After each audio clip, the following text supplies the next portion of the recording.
El poder de Dios para tu vida. En primer lugar, vamos a ver la importancia del poder de Dios. Salmo 119, verso 11. En mi corazón he guardado tus dichos para no pecar contra ti. Dios ofrece algo único, la Biblia. Oramos. Padre, te ruego que bendigas este proyecto de contar lo grande que eres y lo grande y hermosa que es tu palabra. Qué atractiva y qué terrible es. Oh Señor, ningún hombre puede hacer esto, pero lo intentamos.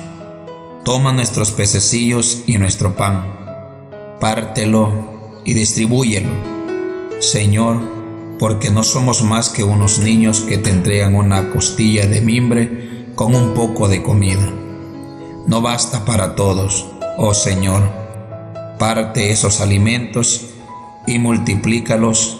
Amén. Algunas autoridades de nuestro mundo son falsas, carentes de fundamento, y hacemos bien al rechazarlas.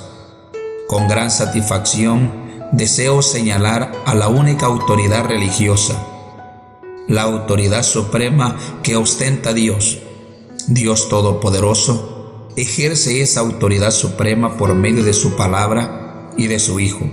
Esto constituye el punto focal de este libro. Tanto el Antiguo como el Nuevo Testamento afirman solemnemente esto, que es la creencia unánime de judíos y de cristianos. Dios posee esa autoridad suprema por diversos motivos, uno de los cuales es su eternidad. Sabemos que Dios existió antes que cualquier otra autoridad. No digo que no haya otras autoridades, sé muy bien que hay más. Sin embargo, Dios existió antes que ellas. Los señores, los reyes, los emperadores y los potentados tienen determinada autoridad, pero esta llegó tarde. Es un préstamo que Dios les hace y por consiguiente es transitoria. Lo que es temporal nunca puede ser definitivo ni supremo. Otro tipo de autoridad es la que Dios ha delegado. Los profetas, apóstoles, eruditos religiosos. Si estos ungidos fueron administradores buenos y sabios del poder que se les había confiado, poseyeron una autoridad prestada. Pero si fueron malos, la usurparon. Es totalmente posible usar mal esta autoridad delegada, y a través de los siglos muchos lo han hecho.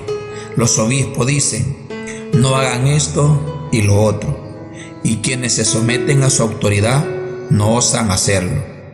En la misma línea actúan los papas, los apóstoles y los profetas. Repito, que si fueron buenos, tomaron su autoridad prestada de Dios, pero si fueron malos, se la usurparon. De cualquiera de las dos maneras provenía de Dios, y todos tuvieron que devolverla cuando murieron. Como mucho, su autoridad prestada fue transitoria. Frente a la autoridad transitoria, relativa y tentativa de los profetas, apóstoles y reyes, papas y emperadores, obispos y presidentes y todos los demás, se yerguen estas palabras impresionantes de Hebreos capítulo 1 verso 10. Y tú, oh Señor, en el principio fundaste la tierra y los cielos son obra de tus manos. Antes de que existiera el mundo, Dios era. Y cuando el mundo al final se deshaga, Dios seguirá siendo la autoridad suprema. Si tengo que demostrar esto, es que carecemos de todo fundamento para nuestra fe. Como dice Hebreos capítulo 11, verso 6, porque es necesario que el que se acerca a Dios crea que le hay y que es galardonador de los que le buscan. La dinámica de la autoridad suprema de Dios descansa sobre sus atributos. Dios puede compartir con su pueblo algunos de sus atributos, por ejemplo, amor, misericordia, compasión, piedad, santidad y justicia. Sin embargo, hay otros que son tan divinos que Dios no los puede compartir: autoexistencia, soberanía y omnisciencia. Entre otros, estos atributos declaran que Dios tiene toda autoridad que existe. Sería maravilloso que nosotros los cristianos recordásemos esto: la palabra autoritativa de Dios. ¿Cómo ejerce Dios su autoridad? La respuesta constituirá el fundamento de nuestra experiencia cristiana. Dios ejerce su autoridad por medio de su palabra. Dios habla al hombre y da a conocer su voluntad a través de ese medio. Este libro recibe, entre otros, estos nombres: el libro de Dios, el libro del Señor, la buena palabra de Dios, las sagradas escrituras, la ley del Señor, la palabra de Cristo, los oráculos de Dios, la palabra de vida y la palabra de verdad. Todos ellos son descripciones de aquella palabra por medio de la cual Dios manifiesta su autoridad. Se nos dice que esa palabra está inspirada por Dios, es indestructible y eterna. Esta palabra es algo único que nos da Dios. Este libro del Señor, la palabra expresada por Él, difiere y trasciende todas las demás. Es tajante, autoritativa, asombrosa y eterna. Por medio de esta palabra, Dios ejerce su autoridad suprema, que tiene su origen en sí mismo, pues nunca derivó su autoridad de los hombres. El Señor nunca se arrodilló para que alguien le tocase en los hombros con una espada y le dijera: «Álzate, Señor soberano». Nadie puede conferir la soberanía al Dios soberano. Toda soberanía temporal que posea un ser humano se la ha concedido Dios. La naturaleza de Dios le induce a revelarse. Por consiguiente, se expresa.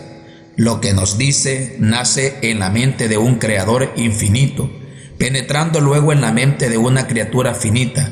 Algunas personas tienen una capacidad intelectual tan grande que esto les molesta. A mí no me preocupa en absoluto. No creo que exista un puente infranqueable cuando el Creador infinito decide que manifestará su palabra autoritativa al hombre finito. Creo que puede hacerlo, y en esa palabra manifiesta descansa su autoridad soberana, que tiene el poder de la vida y de la muerte. No creo que esta afirmación sea excesiva. Ciertamente las Escrituras declaran que el Evangelio es la palabra de vida. Llegará un día en que todas las cosas se pondrán en su lugar.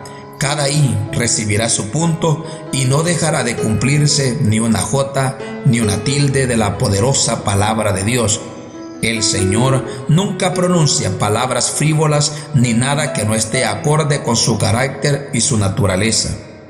El libro de sabiduría de Salomón teatraliza el modo en que la palabra de Dios vino a los hombres, diciendo: «Tu palabra omnipotente de los cielos, de tu trono real, cual invencible guerrero se lanzó en medio de la tierra destinada a la ruina». La palabra emana del trono real, ese trono que nunca fue construido porque siempre estuvo ahí.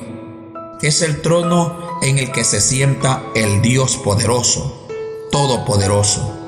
Por este motivo, no me gusta ver a las personas juguetear con su Biblia. Esta palabra poderosa descendió del trono del Rey, y debo tener cuidado porque es algo único. Es la voluntad de Dios que se me ha revelado. Es Dios mismo quien manifiesta su autoridad soberana por medio de la palabra impresa que puedo leer en una página. Sin embargo, se nos dice que estas palabras son vivas, dinámicas y creativas. Cuando Dios habló, fue. Cuando lo ordenó, sucedió. La creación existió por medio de su palabra. Por este motivo, nunca debemos pensar que Dios se puso de rodillas y modeló un trozo de arcilla como si fuese un alfarero. Es una imagen hermosa, pero la realidad es que Dios habló y todas las cosas fueron hechas. En los primeros capítulos de Génesis, Dios dijo: «Hágase la luz», y hubo luz. Dios dijo que la tierra dé su fruto y sucedió. Pasó todo lo que Dios dijo. Además, Dios dice que llegará un día en que veremos cómo se cumple cada una de las palabras que Él ha pronunciado. Llegará un día en que Jesucristo llamará a todas las naciones delante de Él y lo hará por medio de la palabra que ha pronunciado. La palabra de Dios es nuestro terror y nuestra esperanza, da la muerte y también la vida. Si nos relacionamos con ella con fe, humildad y obediencia, nos da vida, nos limpia, nos sustenta y nos defiende. Si la cerramos como incrédulos, ignoramos lo que contiene o la rechazamos, nos acusará delante de Dios que nos la dio. Es la palabra viva de Dios que desciende como un guerrero poderoso y terrible. Y ni tú ni yo debemos atrevernos a resistirla ni a argumentar en su contra. Conozco personas que creen una parte de la Biblia, pero no creen otras. Dicen que los pasajes que les inspira son inspirados, y si no les inspiran, no son más que historia y tradiciones. Por lo que a mí respecta, creo que lo que Dios nos ha dado es único, la palabra manifiesta del Dios vivo, y que cuando asimilamos su significado y sabemos que es lo que Dios nos da, tiene el poder de matar a quienes se resisten a ella y el poder de vivificar a los que creen. ¿Quién ha creído a nuestro anuncio y sobre quién se ha manifestado el brazo de Jehová? Dice Isaías 53, verso 1. La incredulidad paraliza los brazos de los hombres. Sin embargo, el brazo del Señor no solamente no se paraliza, sino que obra la salvación de los hombres. En la palabra de Dios hay poder, y cuando creo en ella y participo de ella y ella de mí, sucede algo. El Dios eterno realiza una obra eterna en el corazón de un hombre finito. Una advertencia y una invitación. La palabra autoritativa de Dios nos da tanto una advertencia como una invitación. Consulta con tu Biblia y escucha como Dios nos dice: el alma que pecare, esa morirá. Ezequiel 18:20. Y también el que no naciere de nuevo no puede ver el reino de Dios. Juan capítulo 3, verso 3. Y antes, si no os arrepentís, todos pereceréis igualmente. Lucas capítulo 13, verso 5. No todo el que me dice Señor, Señor, entrará en el reino de los cielos, sino el que hace la voluntad de mi Padre que está en los cielos. Mateo 7:21. Y a los que hacen iniquidad los echarán en el horno de fuego. Allí será el lloro y el crujir de dientes. Mateo capítulo 13 del 41 al 42. Porque sabéis esto, que ningún fornicario o inmundo o avaro que es idólatra tiene herencia en el reino de Cristo y de Dios. Efesios capítulo 5, verso 5. Estas son las palabras terribles de Dios. Con esta afirmación autoritaria manifiesta algo único. Estas son palabras terribles de Dios. Con esta afirmación autoritaria manifiesta algo único. Nadie se atreve a tocar esto. Nadie se atreve a ponerse en pie y decir: vamos a explicarlo a la luz de lo que enseñó Platón. Yo he leído a Platón, pero me da lo mismo lo que diga. Cuando Dios dice: el alma que pecare, esa morirá, que Platón se arrodille delante de la autoritativa palabra de Dios. Este objeto único y terrible, Dios ha anunciado su autoridad por medio de su palabra. Que no se levante ningún papa y explique la Biblia a la luz de lo que dijo el padre fulano o mengano. Que todo el mundo guarde silencio mientras habla el Dios Todopoderoso. Oí cielos y escucha tu tierra, porque habla Jehová. Isaías capítulo 1, verso 2. La palabra expresada es también un mensaje de invitación. Ah, la hermosa invitación de la palabra de Dios. No es fruto de la reunión de un grupo de personas religiosas que han celebrado su cónclave y han decidido lo que van a decir. No. Fue el Dios Todopoderoso el que lo dijo, lo afirmó desde los cielos. Descendió como un hombre fuerte a la mitad de la noche y llenó la tierra con el fragor de su voz. Esta palabra dice: vuélvase a Jehová, el cual tendrá de él misericordias. Isaías 55:7. Y venid a mí, todos los que estáis trabajados y cargados, y yo os haré descansar. Mateo 11:28. Y también, si confesares con tu boca que Jesús es el Señor, y creyeres en tu corazón que Dios le levantó de los muertos, serás salvo. Romanos 10:9. También dice: por gracia sois salvo por medio de la fe, y esto no de vosotros, pues es don de Dios, no por obras, para que nadie se gloríe. Efesios capítulo 2, versos 8 y 9. Esta palabra declara que si confesamos nuestros pecados, Él es fiel y justo para perdonar nuestros pecados y limpiarnos de toda maldad. Primera de Juan 1:9. Es la única voz autoritativa que no necesita mejoras, interrupciones ni explicaciones, solo debe ser liberada y creída. Cuando le pidieron que dieran una serie de 10 conferencias en defensa de la Biblia, Spurgeon respondió por telégrafo: no iré, la Biblia no necesita defensa, liberadla y se defenderá como un león. Yo también creo que no necesitamos que nadie defienda la palabra de Dios, solo tenemos que practicarla. En Lucas 16 encontramos un pasaje tremendo sobre un hombre rico que murió. Estando en el infierno, alzó la vista y vio a Abraham y al mendigo Lázaro en su seno. El rico que había vivido suntuosamente ahora ya no vivía así en el infierno, y rogaba una gota de agua para refrescar su lengua. No la recibió, pero se convirtió en evangelista al decir: te ruego pues, Padre, que les envíes a la casa de mi padre, porque tengo 5 hermanos, para que les testifique, a fin de que no vengan ellos a este lugar de tormento. Abraham le dijo: a Moisés y a los profetas tienen, óiganos. El rico volvió a suplicar: no, padre Abraham, pero si alguno fuere a ellos de entre los muertos, se arrepentirán. Abraham respondió: si no oyen a Moisés y a los profetas, tampoco se persuadirán, aunque alguno se levantare de los muertos. Lucas 16, del 19 al 31. Dios ha creado nuestro futuro, nuestro destino, nuestra fe, nuestra esperanza y nuestra tristeza.